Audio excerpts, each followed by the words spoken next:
Panorama group, जो सोचता है वो करता है। बिहार में जब भी चुनाव आता है, चाहे लोकसभा चुनाव हो या फिर विधानसभा चुनाव, बिहार में चुनाव प्रचार के दौरान एक ही शब्द जगह जगह पे गूंजता है। वो शब्द रहता है जंगल राज। एनडीए सरकार के लोग कहते हैं कि अगर विपक्ष के लोग फिर से जीत गए तो फिर से बिहार में जंगल राज कायम हो जाएगा, फिर से डकैती शुरू हो जाएगी, फिर से अपराध चरम सीमा पे हो जाएंगे, फिर से दिन दहाड़े लूट होने लगेंगे, फिर से दिन दहाड़े लोगों की हत्याएं होने लगेंगे।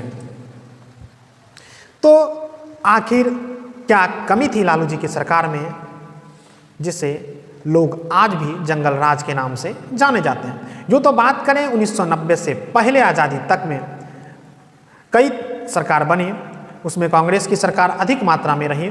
उसके बाद 2005 से लेकर के 2025 तक लगातार एनडीए की सरकार रही, उसमें इंडिया अलायंस की भी सरकार कुछ दिनों के लिए बनी।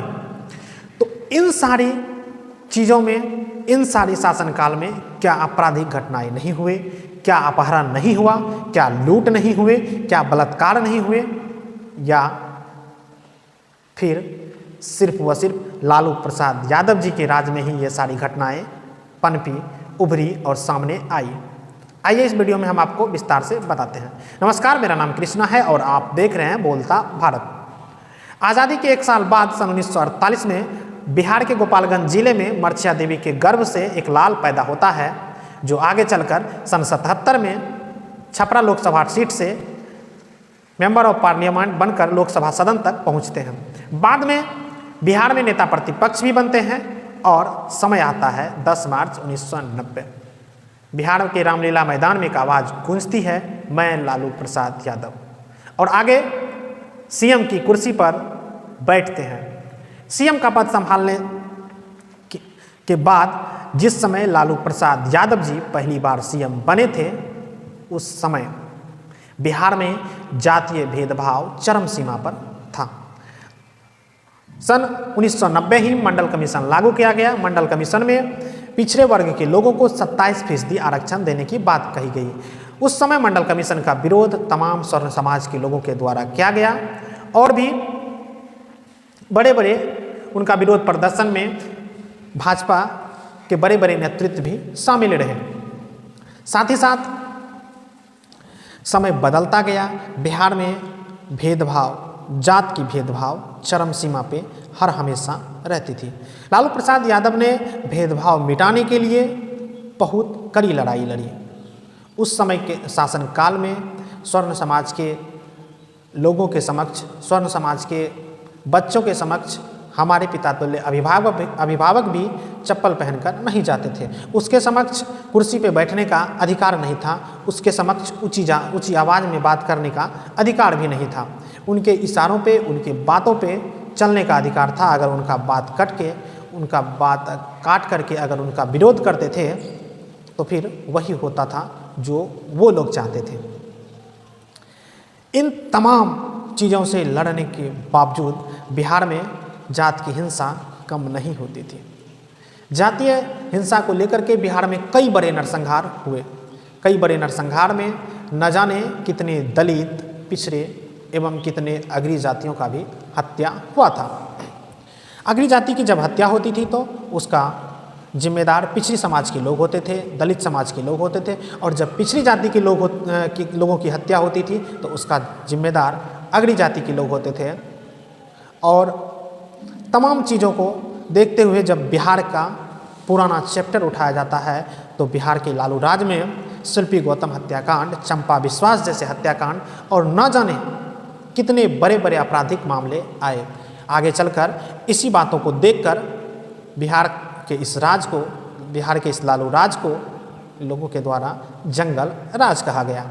समय बदला, आया सन 2005।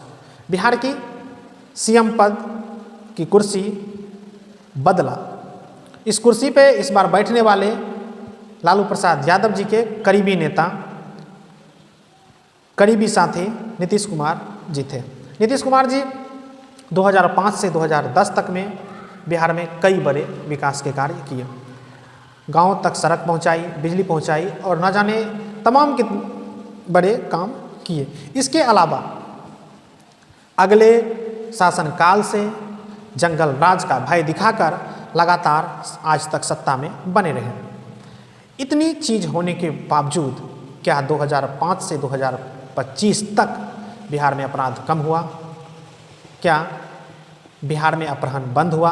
क्या बिहार में हत्याएं बंद हुई? क्या बिहार में बलात्कार बंद हुआ? तो इसका सही जवाब होगा नहीं, क्योंकि नेशनल क्राइम रिकॉर्ड ब्यूरो के एक रिपोर्ट के हिसाब से सन 2005 से 2025 तक लगभग 60,000 हत्याएं पूरे बिहार में हुए हैं।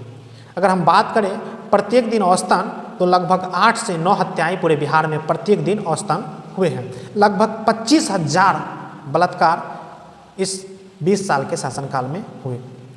इस शासनकाल में मुजफ्फरपुर बालिका गृहकांड, जिसमें